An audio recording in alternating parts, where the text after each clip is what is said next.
संसद परिसर से एक नारा आया है, 56 इंच का छोटा बंदर। कहाँ तो आपको बंगाल की जीत को सेलिब्रेट करना था इस सेशन में। कहाँ आपके पास जवाब नहीं है, आप संसद में नहीं आ पा रहे हो। झारखंड की हेमंत सोरेन सरकार और अमित शाह क्या समान दिख रहे हैं यहाँ पे? जो मोदी सरकार से गलती जंतर मंतर पे हुई थी, वो सेम गलती हेमंत सोरेन सरकार ने झारखंड में की है। मल्लिकार्जुन खड़गे उत्तराखंड जाते हैं, हल्द्वानी में कार्यक्रम होता है और उसके बाद शुद्धिकरण होती है उस जगह की।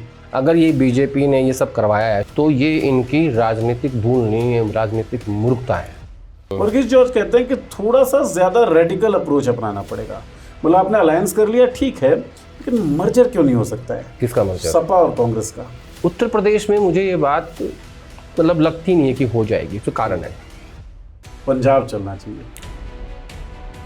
एक कौन सा ये बैठक था साहब जिसमें किसी व्यक्ति के लहजे से बड़ी दिक्कत हो गई? कैसे बात नहीं कर सकते मुझसे? कांग्रेस पार्टी के एक बहुत बड़े नेता हैं, जब से वो मुख्यमंत्री नहीं बन पाए उनको गुस्सा बहुत आता है। वो जो इंचार्ज थे उनको बुरा लग गया, उन्हें घर गए और उन्होंने राहुल गांधी को चिट्ठी लिख दी। बाकी सब मंजूर है, बदतमीजी सहन नहीं करूँगा। राहुल गांधी का जो चिट्ठी लिखी गई है उसके बाद राहुल गांधी ने फॉरवर्ड किया, इस बीच में कोई और कम्युनिकेशन भी हुई नहीं है। राजा बड़ी को अध्यक्ष बनाने का या बनाए रखने का फैसला किसका है? ये एक व्यक्ति का फैसला नहीं है। नमस्कार दोस्तों, हमारे साप्ताहिक शो देखी जाएगी में आप सबका बहुत बहुत स्वागत है। हमेशा की तरह हमारे कंसल्टिंग एडिटर आदेश रावल जी हमारे सामने बैठ चुके हैं। बहुत बहुत स्वागत आदेश जी आपका। जी यात्रा करते हैं शो में, यात्रा इस बार भी करेंगे और यात्रा होगी झारखंड से लेके संसद भवन तक की। यात्रा में कई और पड़ाव आएंगे। उत्तराखंड हमें जाना पड़ेगा, हल्द्वानी जाना पड़ेगा, टीवी डिबेट्स में भी जाना पड़ेगा हमें, और बहुत कुछ देखना पड़ेगा, बहुत कुछ समझना पड़ेगा। समझने की चीज़ें ज़्यादा हैं। आप सबसे गुजारिश वही कि अगर अब तक सब्सक्राइब ना किया हो हमारा चैनल तो सब्सक्राइब कर लीजिए और जुड़ जाइए हमारे साथ। बातचीत बहुत सारी है आदेश जी। शुरुआत मुझे लगता है संसद भवन से ही करें, क्योंकि संसद भवन के अंदर जो सदन है वहाँ तक जाने से बहुत से नेता कतराते हुए दिखे पूरे मानसून सेशन में। हम नहीं कतरा सकते, हमें जाना पड़ेगा। संसद परिसर से एक नारा आया है, 56 इंच का छोटा बंदर कब आएगा सदन के अंदर। जंतर मंतर पे इस तरह के नारे हमने देखे, तो जंतर मंतर के स्लैंग्स, जंतर मंतर के नारे संसद भवन तक कैसे पहुंच गया?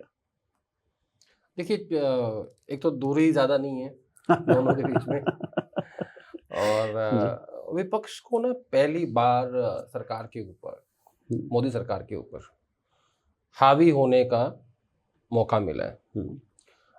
मैंने बहुत सालों से हम लोग ट्रैक करते हैं पार्लियामेंट को साल में 3 सेशन भी आते हैं, लेकिन इस तरीके से, जितने प्रभावशाली तरीके से इस बार विपक्षी पार्टियां एकजुट दिखी हैं, खासतौर पर चंदा चोरी के मुद्दे पे, सबसे महत्वपूर्ण छात्रों के मुद्दे पे, शिक्षा व्यवस्था के ऊपर, प्रणाली के ऊपर। और मैंने इस सेशन में बेसिकली, जैसे आज लास्ट डे था पार्लियामेंट का, तो कल मैंने देखा कि गृह मंत्री अमित शाह जी आए और उन्होंने सुबह पीटीआई और एएनआई दो एजेंसीज को बाइट दी जी। और बाइट में वो कहते हैं कि हम इस तरह की भाषा का इस्तेमाल सदन में हो रहा है, वो शोभा नहीं देता। और मैंने स्पीकर साहब को हमने कहा है कि भाई आज 2 बजे से लेकर कल तक आप चर्चा कराइए, फिर मैं जवाब दे दूंगा। यानी सेकंड लास्ट डे आप चर्चा करा रहे थे, शुरू कराते जो आप चाहते थे, और लास्ट डे आपका भाषण होता, और संसद जो है वो, क्योंकि आज लास्ट डे है तो उसके बाद आपको वो सैनिटाइज करनी पड़ती। यानी आप जवाब दे के निकल लेते और ये मुद्दा जो है वो खत्म हो जाता। आपका जवाब होता, ओम बिरला साहब कहते कि संसद जो है अब वो समाप्त हो जाती है, हम स्थगित कर देते हैं इसको। तो इस सरकार की इस स्ट्रेटेजी को विपक्ष ने डिकोड कर लिया और कहा कि नहीं, हमें इस बात में इंटरेस्ट नहीं है कि आप क्या कहने वाले हैं या आपका भाषण क्या होगा। ये राहुल गांधी का स्टेटमेंट है, हमें तो ये बता दो कि छात्रों पे पैलेट गन किसने चलाई, इसका जो निर्देश है वो कहाँ से आया, वो आपने दिया, वो आपके मंत्रालय ने दिया, या वो पीएमओ से आया, किसने लाठियां मारी। मतलब जो भी हिंसा हुई है 20 तारीख को, 20 जुलाई को जंतर मंतर पे, उस पर किसकी जवाबदेही है, आप हमें जवाब दे दो। तो विपक्ष के ऊपर जो ये आरोप लग रहा है, परसों मैंने देखा, परसों एक चीज और अलग सी हुई। सुबह सुबह एनडीए की बैठक हुई, सबने हाथ में तिरंगे लिए, सत्ता पक्ष के सांसदों ने, और फिर वो नारे लगाते हुए आ रहे हैं सदन के अंदर परिसर में। और मैं पहली बार देख रहा हूँ कि सत्ता बीजेपी की है, एनडीए की गवर्नमेंट है, और उन्हीं के सांसद जो है विरोध प्रदर्शन कर रहे हैं। तो मैं उसको ये सोच रहा था, मैं इसको डिस्क्राइब कैसे करूं, समझे कैसे इसे? हाँ मतलब ये क्या है, किसके खिलाफ? सरकार तो आप ही की है। ठीक बात है। तो ये मेरे समझ से बाहर था, तो ये हुआ। अब आप एक चीज और देखो, इसको कनेक्ट करो झारखंड से। झारखंड में हेमंत सोरेन की पुलिस ने छात्रों के ऊपर लाठियां मारी जी। और उसके बाद इधर दिल्ली में गृह मंत्री का स्टेटमेंट आता है, सरकार कहती है कि हम चर्चा के लिए राजी हैं। क्या समझे? डॉट्स कनेक्ट हो रहे हैं ना। लेवल प्लेइंग फील्ड मिल गया। हाँ। क्यों? बीजेपी ये कहती कि देखो सरकार कांग्रेस पार्टी की थी, हेमंत सोरेन की थी, वहां पे इन्होंने छात्रों को लाठियां मारी। तो आप एक कंपैरिजन देते, वहां पे भी ये रांची में ये हुआ और दिल्ली में ये हुआ, और आप बीच के रास्ते से निकल जाते हैं। लेकिन उस विषय पे लगातार जो दबाव था कांग्रेस पार्टी के ऊपर, उस पर राहुल गांधी ने तुरंत स्टैंड लिया, कहा कि नहीं मैं इस मुद्दे पे खुल के बोलूंगा। और जिस दिन हेमंत सोरेन का बर्थडे था, राहुल गांधी ने फोन भी किया था और उनको विश भी किया, और साथ साथ ये चर्चा भी हुई इस बात को लेके कि भाई इसको कैसे हमें हैंडल करना है। अब जो 1 साल पहले की वहाँ की नियुक्तियां हैं जो हो रखी हैं, जिनके ऊपर, क्योंकि वो नियुक्तियां सुप्रीम कोर्ट के थ्रू हुई थी, अब एक तो रास्ता बनता है कि सरकार जो है ये मैटर सीबीआई को दे दे। दूसरा, वो जो भर्तियां हो चुकी है उनको रद्द नहीं कर सकती। तो मुझे ऐसा लगता है कि कहीं ऐसा ना हो कि सरकार जो है, मतलब जो झारखंड सरकार है, वो सुप्रीम कोर्ट आ जाए और सुप्रीम कोर्ट को कहे कि देखिए हम ये चाहते हैं कि आप इसमें हस्तक्षेप करें, या तो आप इनको रद्द कर दीजिए, और या अगर आप नहीं करते हैं तो बता दीजिए, हम आपके ऊपर छोड़ते हैं। बेसिकली क्या हो रहा है कि आप छात्रों के इस प्रदर्शन से, इस आंदोलन से कैसे बाहर निकलें, उसका रास्ता तलाशा जा रहा है, जो फिलहाल इनके पास नहीं है। तो राहुल गांधी की और हेमंत सोरेन की चर्चा हुई है फोन पे, और राहुल गांधी ने जिस तरीके से स्टैंड लिया इस विषय के ऊपर, तो कोई ये नहीं कह सकता कि आपने जंतर मंतर पे और रांची में भेदभाव कर दिया, अंतर नहीं रखा। हाँ। आपका स्टैंड छात्रों के साथ था, वो छात्रों के साथ भले उन्होंने कहा कि मेरी सरकार है, कोई बात नहीं, लेकिन छात्रों के ऊपर हिंसा नहीं होनी चाहिए, वो गलत है, वो यहाँ भी गलत है, वो वहां भी गलत है। अच्छा, झारखंड पे ना सर बहुत सारी चीजें मुझे लगता है समझने वाली भी होंगी, और कुछ स्वाभाविक सवाल जो हैं वो झारखंड को लेकर आते हैं in context of Jantar Mantar protest. उस पे हम लोग आएंगे, लेकिन आप संसद परिसर में जो बीजेपी के प्रदर्शन है उसकी बात कर रहे थे। आपने कहा इसको कैसे डिस्क्राइब किया जाए ये समझ में नहीं आता। इसमें एक और दृश्य था, उसे कैसे डिस्क्राइब करेंगे वो समझाइए। कि बीजेपी के जो सांसद लोग थे वो प्रदर्शन कर रहे हैं, वो नारेबाजी कर रहे हैं, और उस बीच में नए नवेले सांसद जो कांग्रेस के हैं, पवन खेड़ा, वो जाते हैं और वहां भी वो बीजेपी विरोधी नारा लगा रहे हैं। तो ये प्रदर्शन हाईजैक करने का जो मादा है, ये कांग्रेस में ये देखा आपने? ये मैंने कहा ना कि सरकार जो है वो इस वक्त भारी दबाव में है। आप सोचो कि 15 दिनों तक देश के प्रधानमंत्री और देश के गृह मंत्री, जो सबसे ज़्यादा पावरफुल व्यक्ति हैं इस देश में, वो संसद परिसर में तो आते हैं लेकिन हाउस के अंदर नहीं आते। ये अपने आप में इस दबाव को दिखाता है। जैसे मैंने कल अभी आपको रिपीट किया कि अमित शाह जी ने कल स्टेटमेंट दिया 2 एजेंसीज को बुला के, उसके बाद उन्होंने एक चिट्ठी लिखी ओम बिरला को, कहा कि हम चर्चा चाहते हैं, आप इस तरीके से कर लीजिए। वो दबाव था। इसके अलावा प्रधानमंत्री मोदी के घर के बाहर जिस दिन प्रदर्शन हुआ, राहुल गांधी वहाँ बैठ गए थे धरने पे 21 तारीख को, नहीं वो उससे पहले की बात होगी, चलिए जो भी ये बात है वो छोड़ दीजिए। उस दिन जितेंद्र सिंह को बात करने के लिए भेजा, साथ में होम सेक्रेटरी थे। उसके बाद मैंने आपका लास्ट शो में कही थी ये बात कि सरकार 5 बार झुकी है, हाँ ठीक है, और 2 बार अमित शाह का इस तरीके से झुकना। मैंने अमित शाह को कभी ऐसे नहीं देखा, इतना मतलब कमजोर, इतना डरा हुआ और इतना सहमा हुआ सा आदमी। डिफेंसिव अमित शाह मतलब मैंने कभी नहीं देखा आज तक। इस बार मुझे वो डिफेंसिव लगे। तो उस जो आपका सवाल था कि पवन खेड़ा उनके बीच में घुस जाते हैं और नारे लगाते हैं, या हर रोज प्रदर्शन होता है विपक्षी पार्टियों की तरफ से, इंडिया अलायंस की तरफ से, तो उसकी सबसे बड़ी वजह ये है कि छात्रों के विषय पे, राम मंदिर में चंदा चोरी के विषय पे, और खासतौर पे छात्रों वाले विषय पे सरकार के पास जवाब नहीं है। जवाब क्या नहीं है? देखो हो क्या रहा है, ये जो जेनजी है ना, जेनजी का अपना तो संख्या बल है ही है कि वो इस देश में 36-37 करोड़ यानी देश का मुद्दा है जी। उसके अलावा क्या है ना, जेनजी अपने पेरेंट्स को प्रभावित करते हैं, ठीक है, और कम से कम माँ को तो करते ही हैं, राइट। तो अगर एक बच्चा एक वोट यानी जो उसकी माँ का वोट है उनको प्रभावित कर रहा है ना, तो ये भाजपा के लिए और मोदी सरकार के लिए चिंता का विषय है। और वो इस बात को समझ रहे हैं कि हम क्या जवाब देंगे कि किसने अनुमति दी कि छात्रों पे पैलेट गन चलाओ, क्योंकि अब तो सारे प्रूफ्स, सारे एविडेंस पब्लिक डोमेन में है कि हाँ छात्रों के ऊपर पैलेट गन चली है, किसी की आंख पे चोट लगी है, एक बच्ची आईसीयू में भर्ती थी रामनगर लोहिया में, और सब कुछ है। अब ये बात देश को पता है कि 20 जुलाई को जंतर मंतर पे दिल्ली पुलिस और आरएएफ, जो कि दोनों ही होम मिनिस्ट्री के अंडर आती हैं, उन्होंने पैलेट गन चलाई, उन्होंने लाठियां मारी जिसके ऊपर कीलें लगी हुई थी, उन्होंने छात्रों को उठा उठा के पटका। जो पुलिस वाले थे या गुंडे थे जो सिविल ड्रेस में थे, ठीक है, उनका रोल था। एक पत्थर से भरा हुआ ट्रक वहां खड़ा कर दिया गया था, ठीक है। तो प्लानिंग देखो किस तरह की थी स्टूडेंट्स को लेके। मतलब ये है कि खबर आप दबा तो नहीं पाएंगे, छुपा नहीं पाएंगे। ठीक है ना, आप मेन स्ट्रीम मीडिया में मैनेज कर लोगे, कर लो, उससे क्या हो जाएगा। लेकिन मेन स्ट्रीम की ही बात अगर हम करें तो अखबार में मेन स्ट्रीम मीडिया में ही आते हैं। हाँ। उस अखबार में एक लेख आया है एलओपी राहुल गांधी का, जिसका टाइटल है ईदर कल्पेबल और इनकॉम्पिटेंट।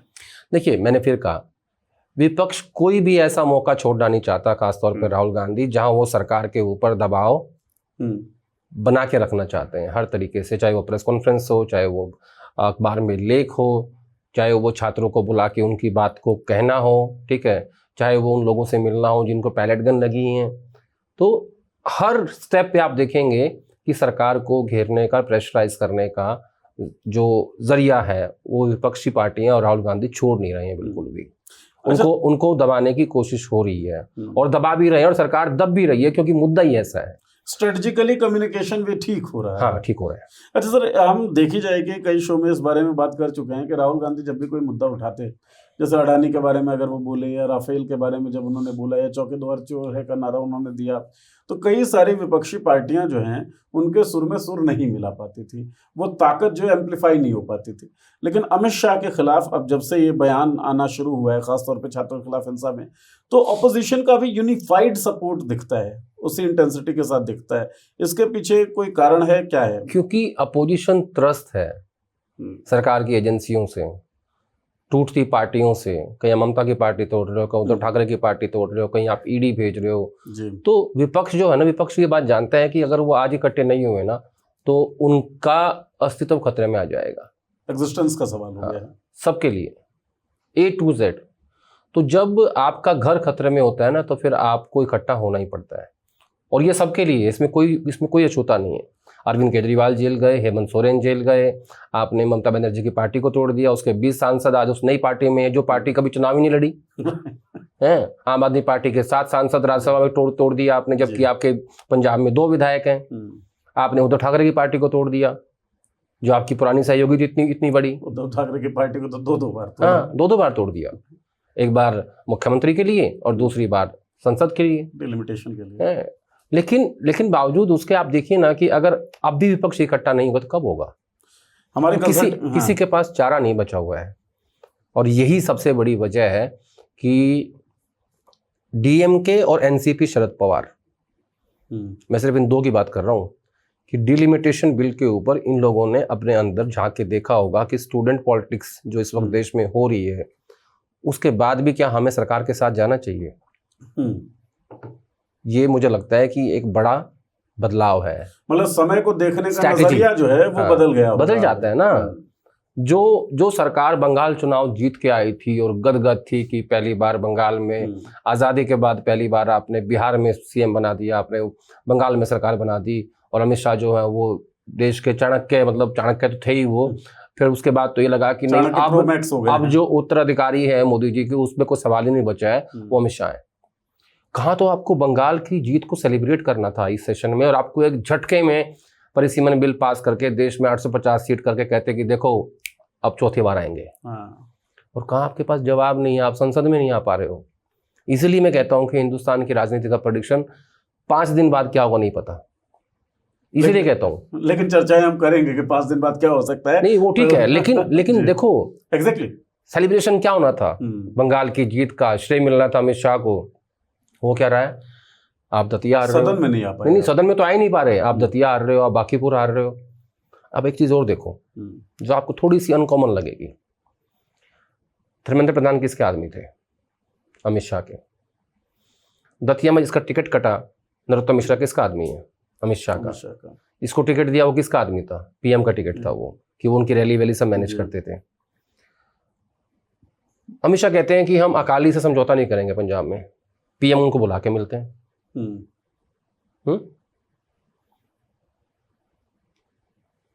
है ना, कुछ खेल ठीक चल रहा है ना। और उधर राहुल गांधी इस्तीफा मांग रहे हैं अमित शाह का।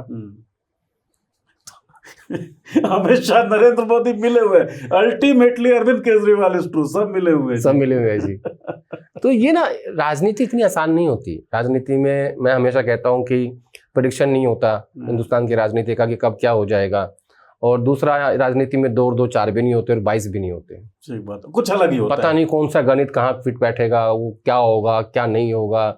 जो हम देखते हैं ना, वो तो बिल्कुल नहीं होता। एक्स्ट्रा 2 भी कब कहाँ से आके कहाँ जुड़ जाए, कहाँ से घट जाए, कहता रहा हूँ कि जो हम देखते हैं ना मीडिया की नजर से, अखबार की नजर से, टीवी की नजर से, वो कभी नहीं होता।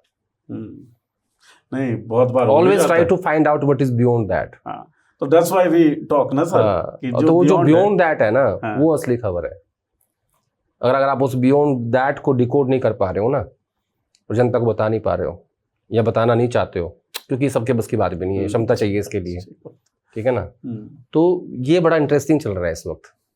अच्छा, आपने कहा कि ऑपोजिशन पार्टीज को इकट्ठा आना पड़ेगा, उन सबको दिख रहा है कि एग्जिस्टेंशियल क्राइसिस जो है उससे वो लोग जूझ रहे हैं। एक पत्रकार हैं, उनका एक कॉलम द हिंदू में छपा है, जिसमें वो बड़ा वर्गीस जॉर्ज, नहीं जॉर्ज वर्गीस होगा, हाँ वर्गीस जॉर्ज, इंटेलेक्चुअल पत्रकार हैं जी। तो कॉलमिस्ट, और आप बोलते भी रहते हैं टॉकिंग पॉइंट्स देना हमारा काम है, एग्जिस्टेंशियल क्राइसिस है, इकट्ठा आना पड़ेगा।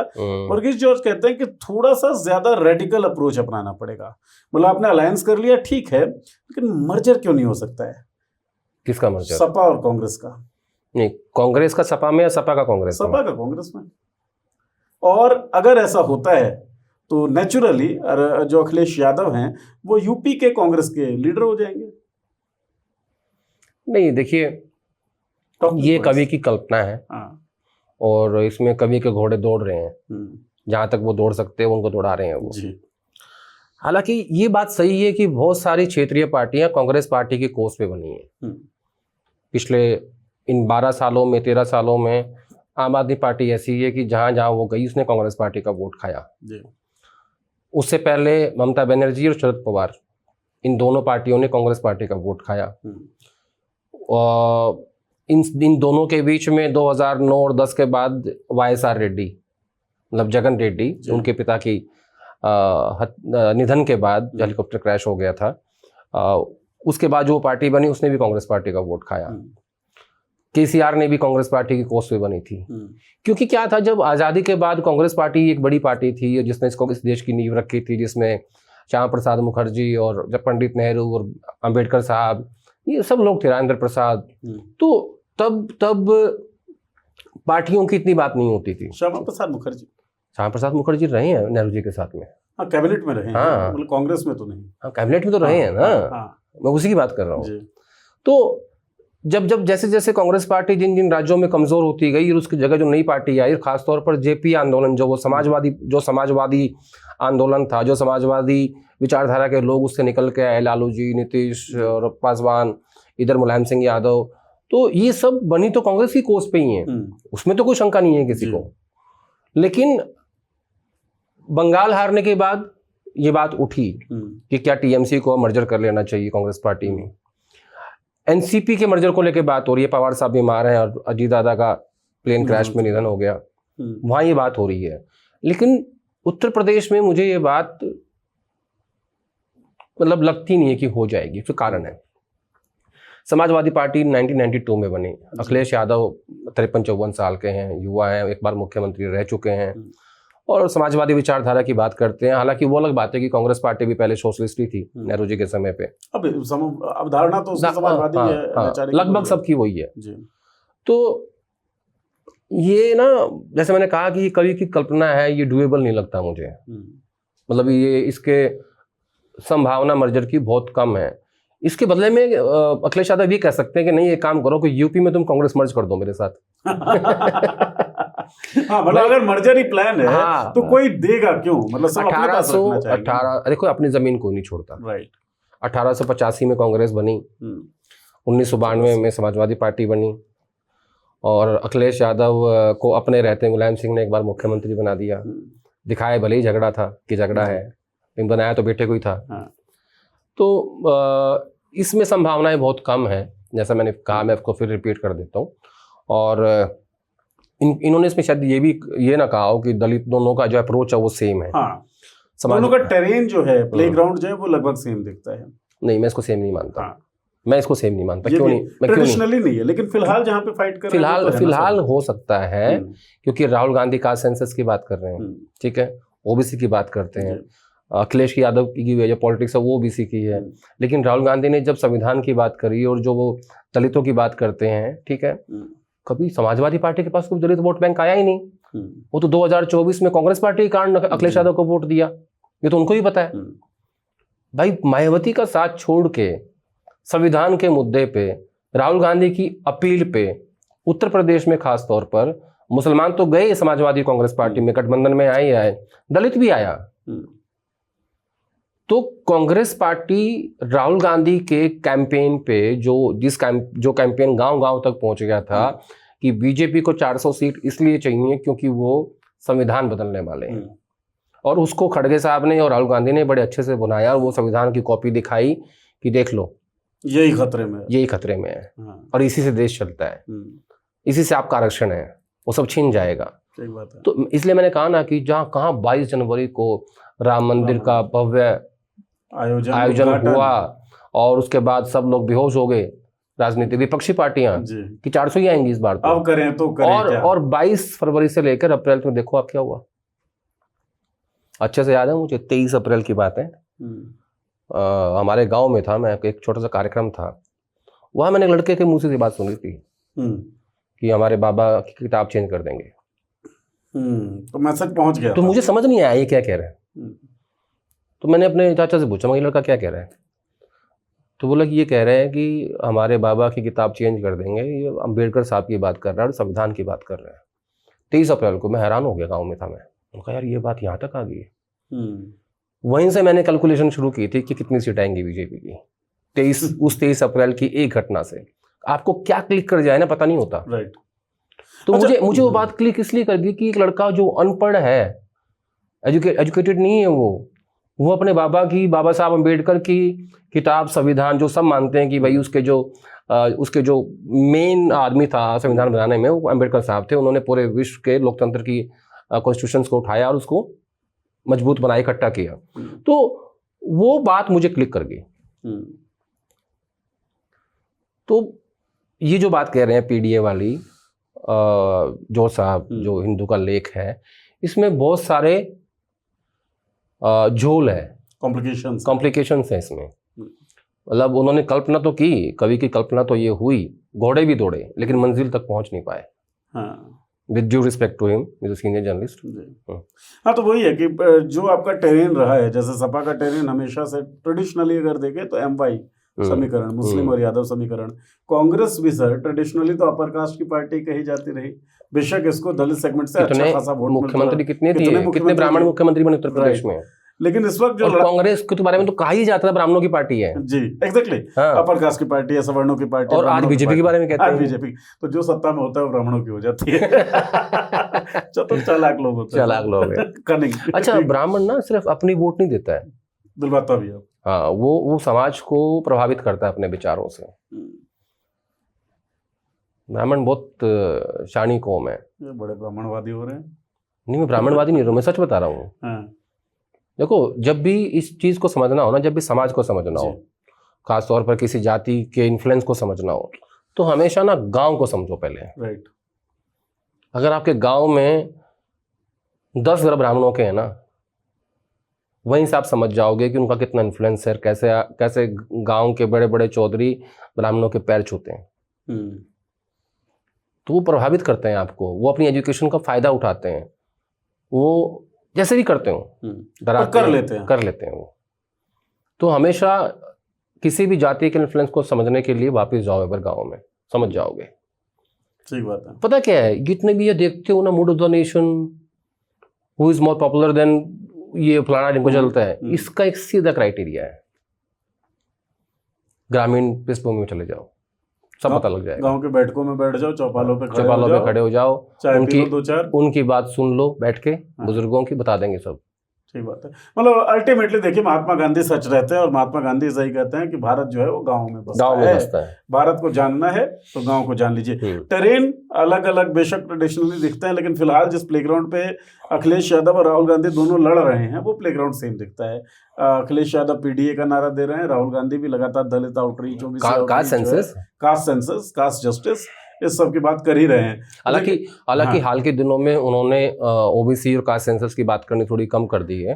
हाल के दिनों में छात्रों का मुद्दा आ गया, छात्रों का मुद्दा, कोई ओबीसी कोई एससी कोई है नहीं, वो देश का मुद्दा है, वो हर घर का मुद्दा है। ठीक बात है, वो हर घर का मुद्दा है और वो इम्पैक्ट भी करेगा अपने पेरेंट्स को भी, जो आपने पहले बताया। छात्र भी ब्राह्मण की तरह हो गया है, वो भी कम से कम एक वोट जरूर लेके आएगा अपने घर से। तो देखिए, पढ़ाई लिखाई कर रहे हैं ना छात्र, पढ़ने लिखने का काम मनुस्मृति ने ब्राह्मणों को दिया है, तो देखिए शिक्षा एकमात्र ऐसा माध्यम है कि जहाँ जिसके उपयोग से आप जहाँ पहुँचना चाहे वहाँ पहुँच सकते हैं। ठीक बात है, एकमात्र माध्यम है और कुछ नहीं। ठीक बात।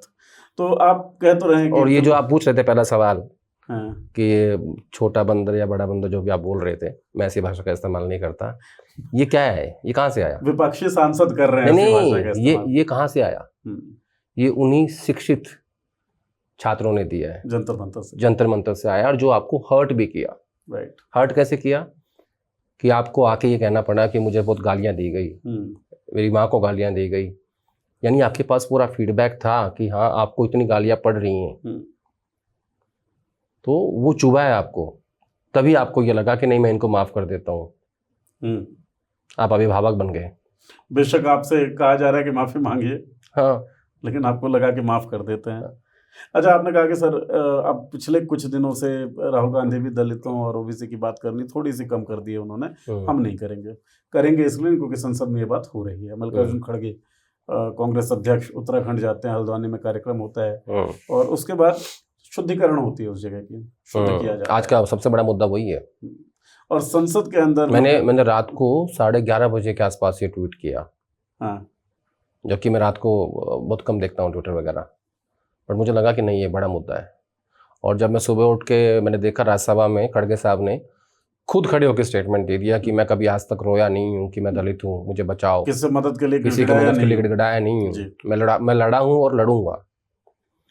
तो वहाँ से एक बात तो समझ में आई कि कांग्रेस पार्टी ने इसको विषय बना दिया है। उसके बाद फिर जयराम रमेश की प्रेस कॉन्फ्रेंस और गौरव गोगोई भी थे उसमें, और उसके बाद उत्तराखंड कांग्रेस के प्रोग्राम्स। तो जिस तरीके से पार्टी इसको लेके चली है, मुझे लगता है कि ये महत्वपूर्ण मुद्दा है।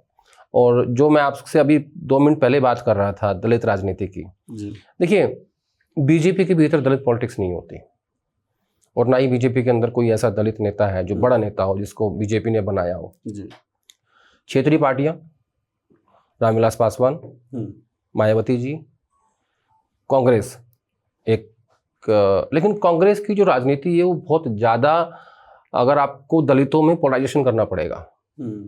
कांग्रेस पार्टी के अंदर जितने बड़े नेता हैं सारे वो जाटव हैं, सब कास्ट की अगर बात करें। हाँ, सारे A to Z बड़े जितने नेता हैं। तो कांग्रेस में भी दलित पॉलिटिक्स का बहुत स्कोप है, लेकिन भाजपा के अंदर नहीं है। और भाजपा को अपनी इस गलती से सीखना चाहिए था कि किस तरीके से विपक्ष ने आपको दलित विरोधी बताकर और आपको 240 पे लाके पटक दिया, फिर भी आप समझ नहीं पा रहे हो और बार बार आप वही गलतियां कर रहे हो। भैया तो आप कर रहे हो या आप जानबूझ के कर रहे हो, क्योंकि मैं तो ये मानता हूं कि आदमी अपनी गलतियों से सीखता है। लेकिन बीजेपी दलित राजनीति में और या दलितों के नीतियों में घुस के या उनकी बात उनको हर्ट करके आपका नुकसान ही होगा, फायदा नहीं होगा। सही बात है। कई बार होता है ना, you just can not help it, आप कर ही नहीं सकते क्योंकि आपका स्वभाव ही ऐसा है। और भारतीय जनता पार्टी जिस आइडियोलॉजी से खाद पानी पीती है या खाती है या लेती है, वो आइडियोलॉजी तो यही कहते हैं कि चित्पावन ब्राह्मण जो है वही सरसंघचालक होगा।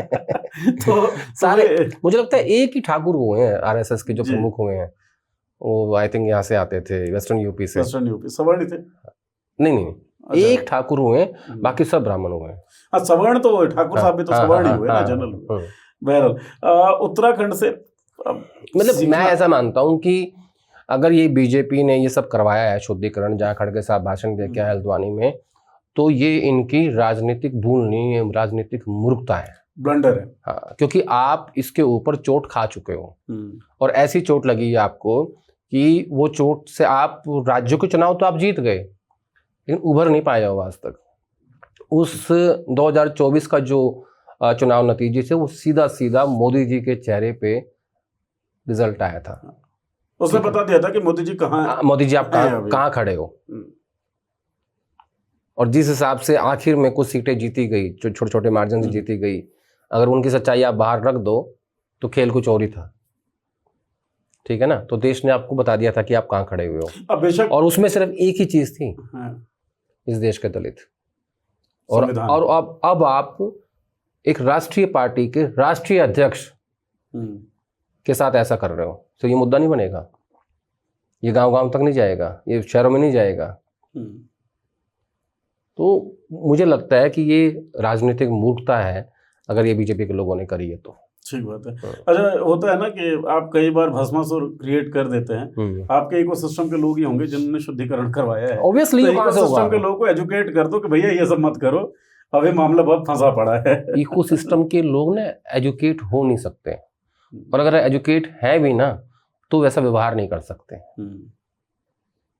क्योंकि वो उनको कुछ और कहा जाता है, वो क्या कहते हैं, भक्त अनभक्त टाइप सब कुछ जो भी है। कोई गड़बड़ शब्द नहीं बोलते आप। ये व्हाट्सएप पे जो जितना भी मटेरियल इनको पुश किया जाता है, जितना भी कंटेंट जाता है वहाँ पे, जिसमें सिर्फ देश को जाति में, धर्म में, समाज में सिर्फ घृणा पैदा करने के लिए आपको पढ़ाया जाता है वो व्हाट्सएप पे, वो उसके अलावा कुछ पढ़ते ही नहीं है। पहली शर्त भी यही और है उसमें समस्या पता क्या है, सबसे बड़ा तबका पढ़े लिखे लोगों का है, क्योंकि गरीब आदमी तो बिजी है रोटी कमाने में 2 वक्त की, उसके पास समय नहीं है, और ना उसके पास व्हाट्सएप वाला फोन है। सही बात है। ये जो एजुकेशन जिनके पास है, जो पढ़े लिखे लोग हैं, एजुकेटेड हैं, जिनके पास कोई काम नहीं है, खाली व्हाट्सएप देखते हैं बैठ के, ये मैं उनकी बात कर रहा हूँ। ये है वो लोग असली, जो समाज में दिन भर जहर घोलते हैं और कोई काम नहीं। न्याय की देवी की तरह आंखों पे पट्टी बांध रखी है ना उन्होंने, कुछ और देखना नहीं है, कुछ और नजर ही नहीं आता। आप इनसे कहो कि यार अमेरिका ने 100% टैरिफ का बिल पास कर दिया, तो है ऐसा थोड़ी हो सकता है। यार उसने रशिया से तेल परचेज कर रहे थे, 25% टैरिफ लगा दिया, क्या बकवास कर रहे हो, ऐसे हो ही नहीं सकता। अडानी के क्रिमिनल चार्जेस ड्रॉप हो गए हैं, फिर वही बात, ये कैसे कह दिया आपने। बेरोजगारी होगी, ये सबसे हाईएस्ट है, महंगाई सबसे हाईएस्ट है, क्या बात कर दी। इथनॉल से गाड़ी खराब हो रही है, हो ही नहीं सकती। पहले चेक किया होगा मोदी जी ने इथनॉल डाल के अपनी गाड़ी में, तब देश को दिलवाया होगा। पर अगर ये सब उनकी जो जस्टिफिकेशंस होती है ना, वो इतनी अजीबोगरीब होती हैं कि आप उनसे बहस कर ही नहीं सकते। उनका सिंपल होता है, एक तो मानेंगे नहीं, और अगर मान भी लिया तो कहेंगे देखिए मोदी जी ने किया है, कुछ सोच के किया। हाँ, कुछ तो उसमें सही होगा। उनका जो विश्वास है वो गजब है, परम है। ठीक है सर, उत्तराखंड से और इस विश्वास से हम चलते हैं झारखंड की तरफ। नजर आई कई लोगों को कई चीजें, और कई चीजें मुझे लगता है नजर नहीं भी आई। जैसे लाठीचार्ज नजर आया, और ठीक बात है, लाठीचार्ज तो हुआ, लाठियां चली स्टूडेंट्स के ऊपर, वाटर कैनन चलाई गई स्टूडेंट्स के ऊपर, टीयर गैस जो है वो छोड़ा गया। हेमंत सोरेन सरकार और अमित शाह क्या समान दिख रहे हैं यहाँ पे? नहीं, नॉट ओनली अमित शाह, मैं तो ये कहूँगा कि जो मोदी सरकार से गलती जंतर मंतर पे हुई थी, वो सेम गलती हेमंत सोरेन सरकार ने झारखंड में की है। हिंसा कोई माध्यम नहीं है, कोई साधन नहीं है जिससे आप इसको सॉर्ट आउट कर सकते हो जी। लेकिन जिस तरीके का वहाँ आंदोलन चल रहा है, ऐसे कह रहे हैं कि उसमें वहाँ विपक्षी पार्टियाँ बहुत पीछे से समर्थन दे रही हैं, वो सब एक अलग विषय है, लेकिन सरकार को हैंडल करना है, वो उसका काम है। भाई यहाँ पे भी जंतर मंतर पे भी कहीं ना कहीं से तो कोई समर्थन मिल ही रहा होगा ना किसी ना किसी को। राइट। बिना समर्थन के कुछ नहीं होता है, चाहे देश के आम लोग दें, चाहे कोई स्टूडेंट विंग दे, चाहे कोई पॉलिटिकल पार्टी दे, या कोई एनजीओ दे, ठीक है, वो तो हर जगह होता है। लेकिन हेमंत सोरेन सरकार ने ये गलत किया। अब मुझे लगता है कि ये लोग सीबीआई या सुप्रीम कोर्ट के थ्रू कोई ऐसा रास्ता निकालने की कोशिश कर रहे हैं जिसमें वो जो एक ही परिवार के बहुत सारे लोगों को नौकरी मिली है ना, वो सबसे बड़ा मुद्दा है वहाँ का। राइट। इसमें मतलब रिश्तेदारी हैं सारे और सब टॉप पोस्ट पे बैठे हुए हैं, लेकिन अब ये उस भर्ती को रद्द नहीं कर सकते क्योंकि कोर्ट के अधीन हाँ। हुई थी वो चीजें। तो मुझे लगता है कहीं ऐसा ना हो कि राज्य सरकार जो है वो सुप्रीम कोर्ट चली जाए। इस पे मंथन चल रहा है। अब जब आपके शो में आया तो उससे पहले मेरी किसी से बात हो रही थी वहाँ पे, तो मैं देखूँ क्या हो रहा है वहाँ पे। तो उन्होंने बताया कि कई सारे रास्ते हैं, 90% मांगे हमने मान ली हैं, 90%, 98% क्लेम कर रहे हैं वो लोग। अच्छा, तो मुझे 90% बताया गया। तो अब देखना ये है कि क्या सुप्रीम कोर्ट जाएंगे या सीबीआई को रिकमेंड करेंगे। लेकिन उस एक लाठी चार्ज ने केंद्र सरकार को और गृह मंत्री को बहुत राहत दी है। एस्केप वे दे दिया था हाँ। जंतर मंतर के सवालों से भागने के लिए। एक चीज लेकिन ये बताएं, बट ये मेरा सोचने का तरीका है। हाँ, मैं इस तरीके में एक और आपसे चाहता हूं कि आप डिकोड करें इस चीज को भी। लाठीचार्ज हुआ, आंसू गैस के गोले छोड़े गए, वाटर कैनन चलाया गया, देश के युवाओं को प्रोटेस्ट करना पड़ता है बेसिक चीजों के लिए कि व्यवस्थाएं करप्ट नहीं होनी चाहिए, परीक्षाओं में धांधली नहीं होनी चाहिए। मतलब इसके लिए अगर सड़क पे आना पड़े तो व्यवस्थाएं वहीं पे खत्म हो जाती हैं, ढह जाते हैं। कर क्या रहे हो भाई तुम लोग। लेकिन जंतर मंतर के प्रोटेस्ट से और जंतर मंतर में जो स्टेट का ऑपरेशन था, क्या उससे इक्वेट किया जा सकता है आदेशी? मैं क्यों पूछ रहा हूँ ये बात, क्योंकि जंतर मंतर पे जब ये प्रोटेस्ट शुरू हुआ किसी ने एक्नॉलेज नहीं किया इस प्रोटेस्ट को। जो भारतीय जनता पार्टी के बड़े नेता थे, इवन जो अध्यक्ष थे इनके नेता नवीन, उन लोगों ने दहशतगर्दी कहा प्रोटेस्टर को। झारखंड में सरकार की तरफ से किसी प्रोटेस्टर को दहशतगर्दी नहीं कहा गया। झारखंड के अंदर जो सरकार थी वो बातचीत कर रही थी, डायलॉग में आई, उन्होंने बातचीत की, तुम्हारी क्या मांगे हैं, हम इतनी मान लेते हैं भाई, ये हम नहीं मान सकते, ये सब हुई। तो संवाद तो हुआ ना। तो जंतर मंतर के प्रोटेस्ट और उसमें स्टेट कोऑपरेशन और वहां पे देखो देखो आपकी बात सही है कि दोनों आंदोलन अलग हैं। एक में संवाद जल्दी शुरू हो गया और दिल्ली की सरकार को लगा कि हमें संवाद की आवश्यकता नहीं है, यहाँ कुछ लोग ही नहीं है। लेकिन जिस तरीके से इन्होंने सोनम वांगचुक को उठाया सुबह सुबह जब पुलिस गई वहाँ पे, और उसके बाद जब लोगों को इकट्ठा होना वहाँ पे शुरू हुआ, मुझे लगता है सरकार को उस बात का अंदेशा नहीं था। और जिस तरीके से 20 तारीख को इन्होंने हिंसा के जरिए इनको उठाना चाहा, देखिए हिंसा वो भी गलत है, हिंसा ये भी गलत है, ठीक है।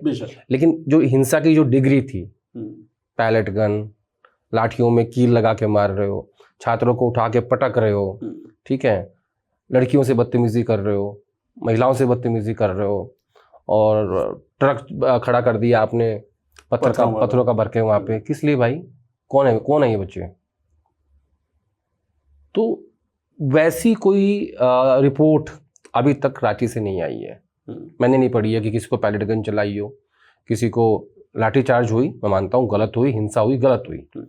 हिंसा का कोई स्थान नहीं है छात्रों के साथ, चाहे वो रांची में हो, चाहे वो पटना में हो, चाहे वो दिल्ली में हो, चाहे वो केरला में हो, चाहे वो तेलंगाना में हो, कोई स्थान नहीं है, गलत है। लेकिन जब आप कंपैरिजन करोगे तो आपको दिल्ली की जो हिंसा है उसमें आपको बहुत ज्यादा क्रूरता मिलेगी, राइट। और कंपैरिजन तो होती है ना, कंपैरिजन तो करनी होगी। अच्छा, सरकार का रवैया जो है उसमें आपको 180 डिग्री का डिफरेंस दिखेगा। आप एक्नॉलेज नहीं कर रहे हो, आप दहशतगर्दी कह रहे हो। आपका टीवी मीडिया जो है पाकिस्तानी कनेक्शन ढूंढ रहा है, और वहां टीवी मीडिया लगातार झारखंड प्रोटेस्ट जब कवर भी कर रहा है, सर आपने भी देखी होंगी रिपोर्ट्स, तो झारखंड प्रोटेस्ट कवर करना उनका मकसद नहीं दिखता। मकसद ये दिखता है कि जंतर मंतर के प्रोटेस्ट को डिमीन कैसे करते हैं। तो ये तरीके तो दिखेंगे और इन तरीकों पे नहीं, वो तो क्या है ना, उनका जो आईटी डिपार्टमेंट है वो इस बात को लेकर लगा हुआ है कि भाई कंपैरिजन करो, वो लोग अब कहाँ हैं जो जंतर मंतर को समर्थन दे रहे थे, वो जर्नलिस्ट कहाँ हैं, वो सिंपैथाइजर्स कहाँ हैं, ठीक है ना। तो वो तो हमेशा होता है, और हमेशा बीजेपी की कोशिश रहती है कि वो उनकी आईटी सेल की, मालवीय जी की, कि वो कैसे बांट दें। देखो इनका जो सबसे तगड़ा हथियार है ना वो ध्रुवीकरण का है जी। जाति में हो, धर्म में हो, ठीक है, छात्रों में हो, घर इनकी बस चले ना, ये घर में बांट दें लोगों को, इनका बस चले। तो अगर मुझे तो लगता है एक व्यक्ति मिले तो 2 हाथों को बांट दे। हाँ, ये इसमें इनका स्पेशलाइजेशन है, एक्सपर्टीज। हाँ, इसमें इनको मतलब इनसे कोई नहीं लड़ सकता। लेकिन अब क्या हो रहा है, अब मैं देख रहा हूँ पिछले कुछ लगभग 1 महीने से बीजेपी का आईटी सेल बिल्कुल पिटा हुआ है। उसको कोई देखना नहीं चाहता, उसकी कोई बात सुनना नहीं चाहता, उसको जो उसके अपने लोग वही जूते मार रहे हैं उसको, ठीक है। और उनकी बात जो है ना वो दूर तक जा नहीं पा रही है, क्योंकि एल्गोरिदम कहिए या लोगों की भावना कहिए या लोगों का विश्वास कहिए, वो सरकार से छिटका है, टूटा है, वो तकलीफ हुई है लोगों को। घर घर में हुई है। तो ये जो गिरावट आई है ना, इस गिरावट का एहसास है प्रधानमंत्री जी को। मैंने कहा था कि किसी का नुकसान नहीं हुआ है, नुकसान हुआ है एक आदमी का, नरेंद्र मोदी का, और किसी का कुछ नहीं है। बाकी सब तो उसकी दया दृष्टि में बैठे हुए हैं। ठीक बात है। तू ये मंत्री, तू वो मंत्री, तू ये सरकारी घर ले, तू घोड़ा ले, तू जहाज ले, ठीक है, तू सिक्योरिटी ले, ठीक है ना, तो सब उसकी कृपा पे है, वही प्रभु है। तो भाई आपकी जो थर्ड टर्म है वो एक आदमी के डे 1 से 2014 से लेकर अब तक वो एक आदमी के आसपास घूमती है जी। चेहरा आपका एक ही है, और किसी एक नेता में दम नहीं है बीजेपी के भीतर जो नरेंद्र मोदी की जितनी लोकप्रियता हासिल करके और बीजेपी को वहां ले जाए जहां वो लेके गए। 16 से 18% वोट शेयर बढ़ाया है। वो तो मोदी का ही वोट शेयर, मोदी का है वो। क्या इतने वोट हैं अमित शाह के नाम के? क्या इतने वोट हैं देवेंद्र फडणवीस के नाम के? क्या इतने वोट हैं योगी जी के नाम के? इररिप्लेसेबल हो सकता है जवाब में आए कि योगी जी के नाम के हैं।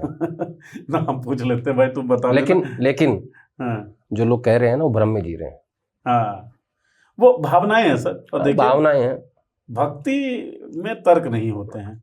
नहीं, कुछ लोगों को लगता है, और बहुत सारे लोगों को, मेरे घर में लगता है यार, मैं उनको क्या कह दूं जी। ये तो बस सबकी अपनी अपनी भावना है, अपनी अपना सोचने का तरीका है, अपनी अपनी अटैचमेंट है, इच्छाएं हैं, कल्पनाएं हैं। जरूरी थोड़ी है कि जो आदमी जो सोचता है आदमी वहीं पहुंच ही जाता है। लेकिन फैक्ट ये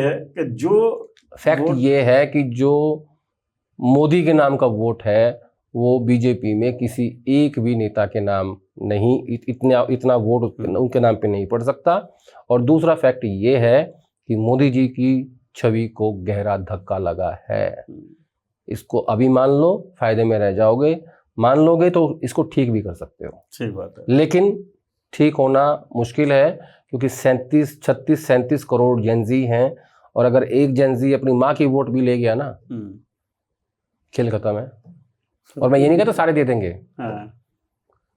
अगर 36 करोड़ में से 5 करोड़ लोगों ने वोट दे दी ना, और 5 करोड़ को मोबिलाइज कर लिया, नहीं, छोड़ दो मोबिलाइज करके, और 5 करोड़ टोटल वोट इस तरफ आ गई ना, गेम खत्म। ठीक बात है। गेम में कुछ बचेगा ही नहीं। तो चिंताएं और खतरे बहुत बड़े हैं फिलहाल। हाँ, इसीलिए इनको लगता है कि हम परिसीमन करके चौथी बार आ सकते हैं। करेंगे कब वो सेशन खत्म? कोई बात जानकारी इसकी? देखिए, जब लास्ट टाइम भी लेके आए थे अप्रैल 16-17 तारीख को विशेष सत्र, तभी विशेष सत्र था, तो वो तो कभी बुला सकते हैं विशेष सत्र, तो उनके हाथ में है। लेकिन जिस तरीके का रवैया विपक्ष का है होम मिनिस्टर के प्रति, इतना आसान नहीं होगा। वो ये आप पिछली बार भी शायद आपने ही चर्चा की थी कि ऊंट पे बैठे आदमी को कब कुत्ता काट ले पता नहीं लगता, खराब समय उसी को कहते हैं। वक्त जो है हरियाणा के हैं तो बड़ी तगड़ी चीज़ है, और वक्त अपने हिसाब से चीज़ों को तय करता है। अच्छा आदेश जी, थोड़ा सा घूमते घूमते बहुत सारा समय झारखंड में हो गया, जंतर मंतर पे हो गया, पंजाब चलना चाहिए। हाँ, बहुत ज़रूरी है। और बहुत सारी बैठकें बहुत ज़रूरी हो रही हैं। 2 बैठकें हैं, दोनों बैठकों को अलग अलग बता दीजिए। एक कौन सा ये बैठक था साहब जिसमें किसी व्यक्ति के लहजे से बड़ी दिक्कत हो गई, कैसे बात नहीं कर सकते मुझसे? कांग्रेस पार्टी के एक बहुत बड़े नेता हैं, बहुत ही बड़े नेता हैं, उनको जब से वो मुख्यमंत्री नहीं बन पाए उनको गुस्सा बहुत आता है। हर किसी पे फट पड़ते हैं वो। तो पंजाब के नेताओं को समझ नहीं पाते, मतलब पंजाब और हरियाणा का ये जो बेल्ट है ना, ये बड़ी इमोशनल सी बेल्ट है। इनसे आप प्यार से जो मर्जी करवा लो, अगर थोड़ा सा आप इन पर फट पड़े फिर प्रॉब्लम हो जाएगी। तो ये आजकल हर किसी से बदतमीजी से बात करते हैं, डांटते हैं उसको। ये बिहेव्स लाइक, अरे कोई तो हेडमास्टर थोड़ी है भाई, ये क्लास थोड़ी है। ये सब नेता है अपने अपने क्षेत्रों के, सालों से जीत के आ रहे हैं। ये वहाँ के चौधरी हैं। ये तू क्या बेच रहे हैं इनके आगे? तो पंजाब की मीटिंग चल रही थी, तो इन्होंने कह दिया कि अगर हमारी पार्टी के जनरल सेक्रेटरीज और इंचार्जेस भी प्रोटेस्ट करेंगे तो कैसे होगा, ये होगा वो होगा, चिल्ला पड़े वो। तो वो जो इंचार्ज थे उनको बुरा लग गया। 3 पीढ़ी के पुराने कांग्रेसी हैं, सांसद हैं, मंत्री भी रहे हैं पंजाब के, AICC के प्रभारी भी हैं।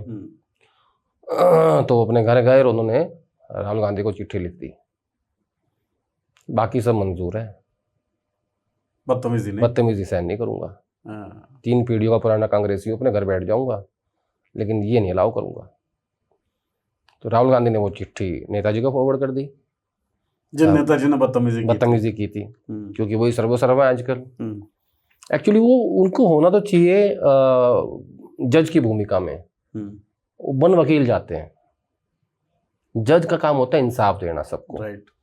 वो दलील देखते हैं, सबूत देखते हैं, जिरह सुनते हैं, तब फैसला देते हैं। क्या करते हैं वो ऊपर से नीचे आ जाते हैं, कहते हैं मैं केस लड़ूंगा।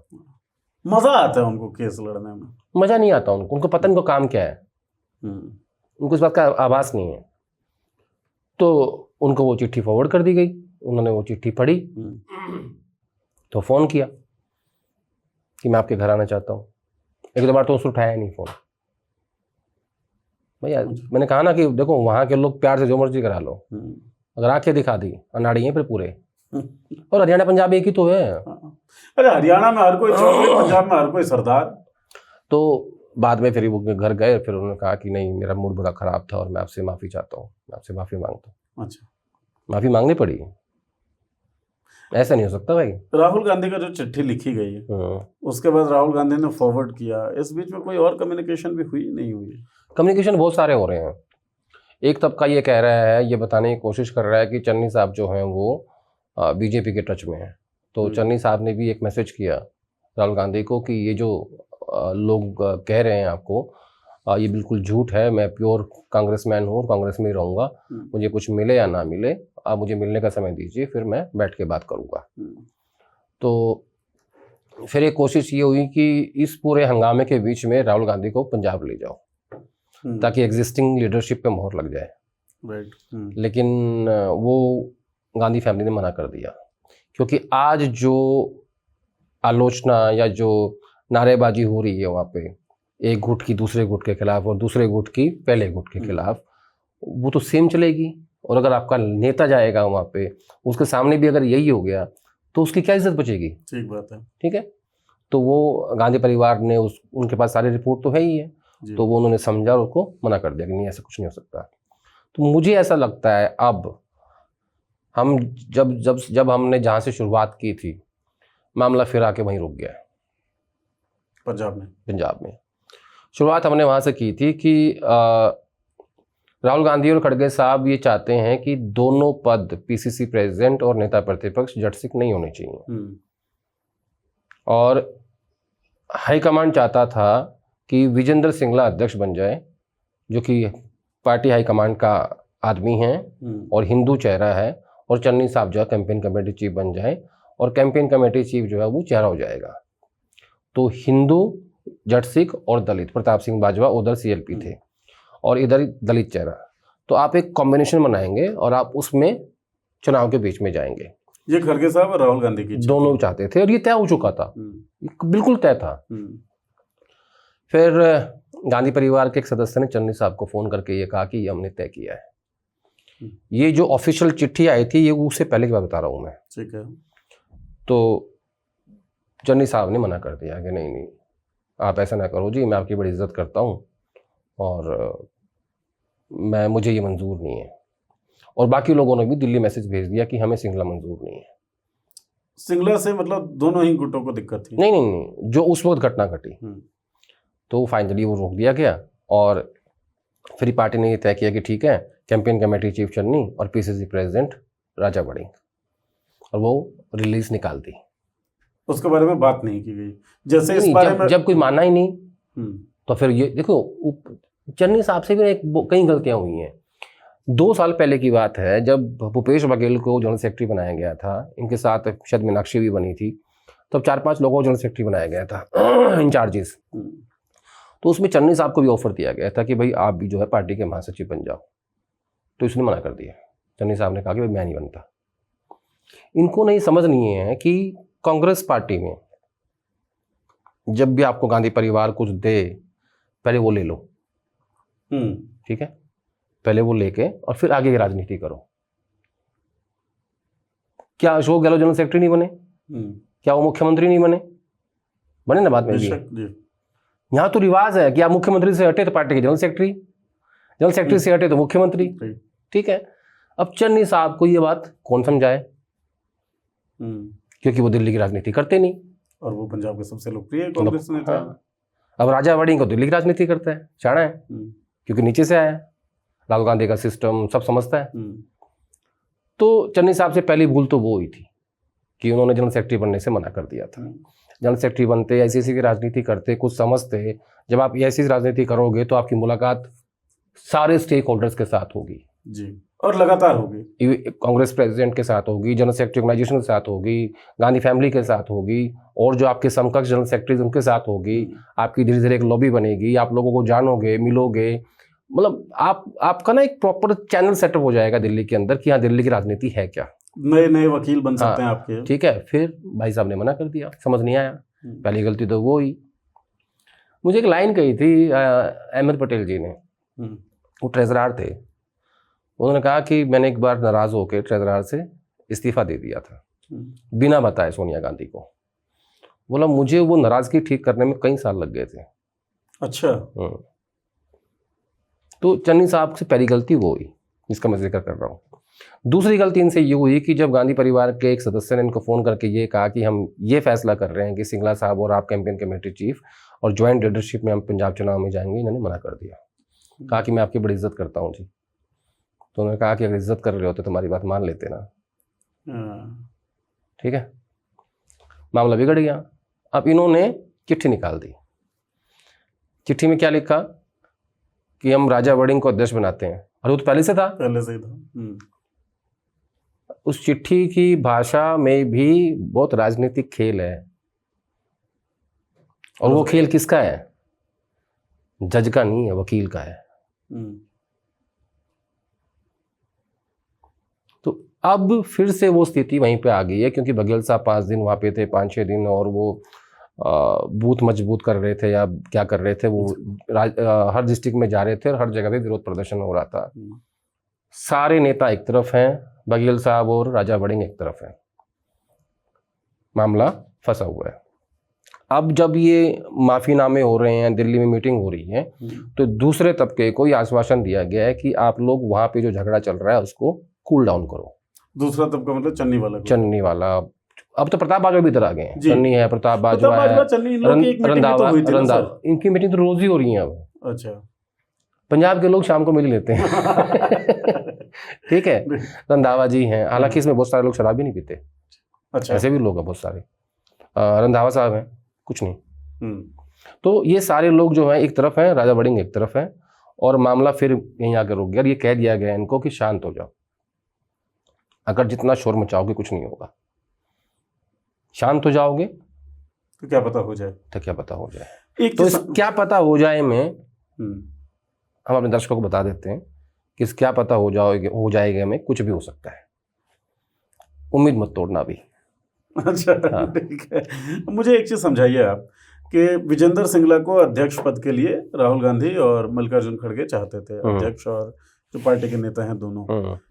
चन्नी साहब को ये डिक्टेट किया गया, भाई ऐसा ऐसा हम लोगों ने फैसला लिया, चन्नी साहब बताया गया, चन्नी साहब ने मना कर दिया इस बात को। इसके बाद आप राजा वड़िंग जो पहले से ही अध्यक्ष थे उसको आप कहते हैं कि हम इनको अध्यक्ष बनाते हैं, इनको कैंपेन कमेटी का चेयरमैन तो चन्नी साहब विजेंद्र सिंगला के साथ भी थे ही। सिंगला के साथ कहाँ थे? राजा वड़िंग के साथ थे। नहीं, सिंगला साहब जो ऑफर दिया गया था उसमें तो थे ना, उसमें भी थे। मतलब उनको अपने कैंपेन कमेटी का चेयरमैन होने से कोई दिक्कत नहीं थी, सिंगला के अध्यक्ष होने से दोनों से दिक्कत थी। वो कह रहे थे मुझे मत बनाओ कैंपेन कमेटी चीफ, तो वो अपने लिए अध्यक्ष पद चाहते थे। वो अध्यक्ष पद चाहते हैं, वो कहते तो अध्यक्ष बनाओ या मुझे सीएम अनाउंस कर दो। अच्छा, और ये कांग्रेस पार्टी में कोई ऐसा रिवाज नहीं, कभी रिवाज नहीं, किसी ने को नहीं किया। एक घटना है 2017 की, जब कैप्टन साहब को अनाउंस किया था पंजाब में जाके राहुल गांधी ने, अदर देन तो कोई भी नहीं है। रिवाज के ही तो खिलाफ है ना। देखो, जब आप सिटिंग चीफ मिनिस्टर हैं तो अलग बात है, ठीक बात है। अगर आप चीफ मिनिस्टर नहीं है स्टेट में कोई भी और आप विपक्ष में है तो ऐसा कोई रिवाज मुझे नहीं लगता। 17 के अलावा जो है वो कैप्टन साहब को अनाउंस किया गया था, और कैप्टन साहब के क्योंकि बड़े व्यक्तिगत संबंध है गांधी परिवार से, पुराने संबंध हैं। राजीव गांधी के दोस्त थे। अभी आया ना वीडियो राहुल गांधी का, हेलो अंकल अमरिंदर। इसका भी कुछ पॉलिटिकल मायना है क्या सर? नहीं, इतना नहीं लगता।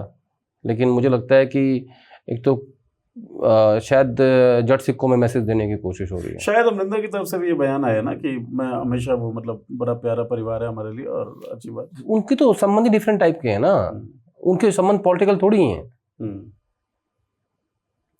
राहुल गांधी किसी को कहते हैं कि हेलो अंकल, किसी नेता को नहीं, तो उस मैसेज में बहुत कुछ है। मैं वही कह रहा हूँ, उस मैसेज में अपनापन है। और लेकिन उस बियॉन्ड द हेडलाइन की बात आप करते हो ना। और सुनो, जैसे ही राहुल गांधी ने ये कहा कि हेलो अमरिंदर अंकल का वीडियो आया, और उसके बाद जो राजा वड़िंग की स्पीच है वो सुन लो एक बार। पर कच्चे उड़ा दिए राजा ने कैप्टन अमरिंदर सिंह के स्पीच में। हाँ, इनसिक्योर हो गए थे शायद। राजा वड़िंग को अध्यक्ष बनाने का या बनाए रखने का फैसला किसका था? देखिए, इसमें ना ये एक व्यक्ति का फैसला नहीं है, ये बघेल साहब का फैसला है, ये केसी वेणुगोपाल का फैसला है, और जब चन्नी नहीं माने तो फिर ये राहुल गांधी का भी फैसला है। राहुल गांधी एक बात तो कहते ही है ना कि भाई देखो, जब कोई नहीं बनने के लिए राजी था तब मैंने राजा को बनाया, और राजा बना। नहीं बनना तो हर कोई चाहेगा, वो तो कौन मना कर रहा है। लेकिन एक बड़ा सवाल ये होता है, मैं हमेशा आपके शो में बात बोल चुका हूँ कि आप किसी को अध्यक्ष बनाते हो और फिर चुनाव से 6 महीने बाद उसको चेंज कर देते हो। गोवा में यही हुआ, मैंने बताया आपको। तो इससे क्या होता है, इससे पार्टी का बड़ा भारी नुकसान होता है। लेकिन मुझे लगता है इस पे एक नीतिगत फैसला लेने की आवश्यकता है कांग्रेस को, कि अगर हम जिसको अध्यक्ष बनाएंगे फिर चुनाव वही कराएगा। ये एक नीतिगत फैसले की आवश्यकता इसलिए बोल रहा हूं मैं कि इतने धड़े बन जाते हैं राज्यों में, और आप बहुत सारे राज्य सिर्फ इसीलिए हार रहे हो क्योंकि आप अंदर ही अंदर लड़ते रह जाते हैं। ऑपोजिशन से लड़ने की आपकी कांग्रेस पार्टी कभी नहीं लड़ती अपोजिशन से,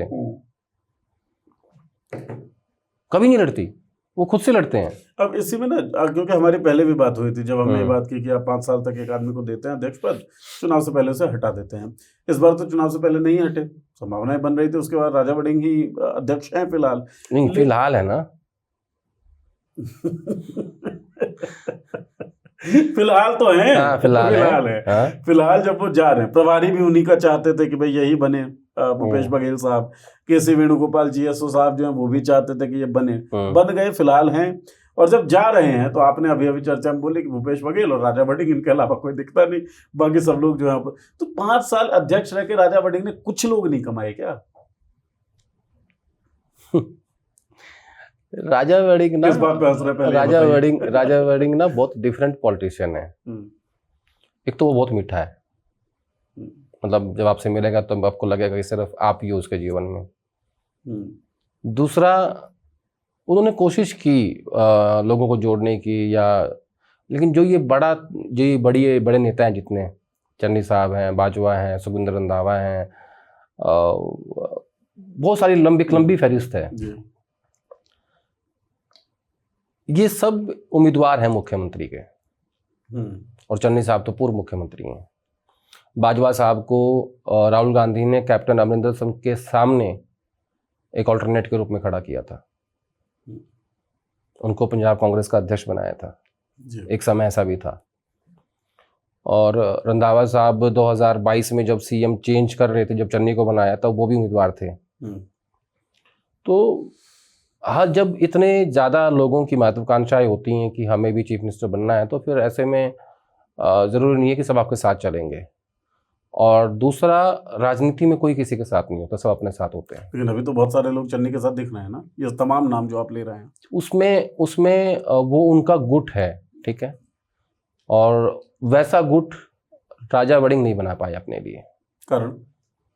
एक कारण तो ये है कि चन्नी मुख्यमंत्री रह चुके हैं। जब आप मुख्यमंत्री बन जाते हो तो लोग आपसे जुड़ जाते हैं, आप लोगों को मोबिलाइज कर सकते हो, आप लोगों को अपने साथ जोड़ सकते हो। दूसरा, आज चन्नी की पॉपुलैरिटी भी बहुत है, ये भी एक बड़ा सवाल है। और उसमें जो जितने जटसिख नेता जो चीफ मिनिस्टर कैंडिडेट नहीं है ना, उनकी फहरिस्त भी काफ़ी लंबी है जो चन्नी को पसंद कर रहे हैं। उनको लगता है कि अगर हम मंत्री पद नहीं, अगर हम चुनाव लड़ेंगे तो हमें चन्नी साहब के कारण वोट मिलेगा, दलित वोट मिलेगा, जटसिख तो हम ले ही आएंगे। अरे इवन जब बाई इलेक्शन हुआ था, राजा वड़िंग ने अपनी पत्नी के कैंपेन में चन्नी को बुलाया। वो अलग बात है कि वो हार गई, वो एक अलग विषय है। तो चन्नी जब चीफ मिनिस्टर थे तब इतने पॉपुलर नहीं थे, बाद में हो गए। आज बहुत पॉपुलर है। कैसे आप मतलब ये इस शो तो का देखो, आखिरी सवाल ये तो मैं कैसे बताऊं कि कैसे। अरे भाई वो देखो, जब वो चीफ मोदी मिनिस्टर की थे, छवि कैसे टूटी हमको पता जब है। वो 111 दिन तक चीफ मिनिस्टर रहे, हाँ, और उसके बाद वो दोनों सीटों से चुनाव हार गए, और पंजाब के लोगों ने आम आदमी पार्टी को सुन लिया। भर भर के बहुमत दे दिया। उसके बाद वो विदेश चले गए, फिर वो लौटे वहाँ से, फिर जलंधर बाई इलेक्शन हुआ, भारत जोड़ो यात्रा में वहाँ के सिटिंग सांसद का निधन हो गया था, तो बाई इलेक्शन में वो फिर जीत गए, सांसद हो गए। तो राजनेताओं की जो कुंडली होती है, मैं हमेशा कहता हूँ बहुत तगड़ी होती है, वो कब कहाँ वापसी मार जाए कोई भरोसा नहीं मतलब कोई होता है। अपरेंट ऐसा कदम नहीं दिखता है क्या? मुझे Action लगता नहीं है, दिखता? मुझे लगता नहीं, कोई ऐसा एक्शन तो नहीं दिखाई देता मुझे कि जिसमें उन्होंने कोई ऐसी बात कही हो कि भाई जिससे वो किसी एक चीज से वो रातों रात प्रसिद्ध नहीं हो गए हैं। मुझे लगता है वहां पे ना बहुत स्कोप है लीडरशिप का पंजाब में।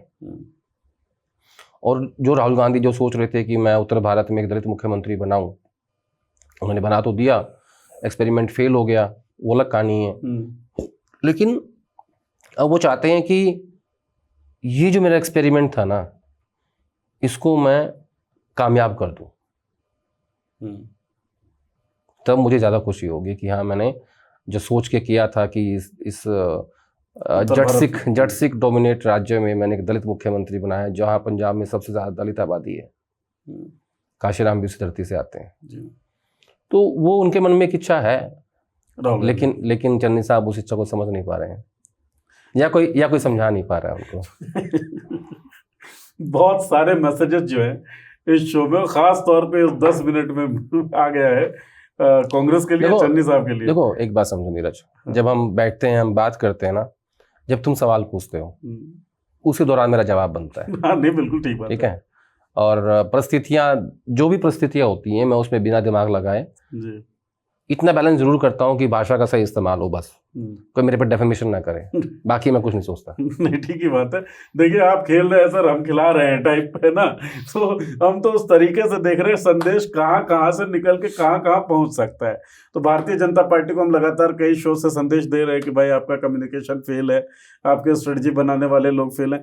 चन्नी साहब के लिए भी बहुत सारे मैसेजेस हैं इस शो में। मुझे लगता है कि चन्नी साहब का गुट या फिर पंजाब के लोग देखेंगे तो बताएंगे मैसेज को वो कैसे कैसे डिकोड कर पा रहे हैं। साथ में एक सवाल भी था कि भारतीय जनता पार्टी में मोदी की जगह कौन जो है उनके बराबर वोट शेयर ले सकता है। साफ साफ कहना था कोई नहीं, लेकिन 2-3-4 नाम है, आपके दिमाग में और नाम हो तो लिख दीजिएगा कमेंट सेक्शन में, आपके कमेंट्स का इंतजार रहेगा, क्योंकि आपके लिए बहुत सारा होमवर्क इस शो में आदेश जी ने छोड़ा है। इस होमवर्क को छोड़ने के लिए आदेश जी बड़ा बड़ा धन्यवाद आपका। Thank you. और आप लोग जुड़े रहे हैं इसके लिए बड़ा धन्यवाद, और इंतजार रहेगा आपके कमेंट्स का, जरूर करिए।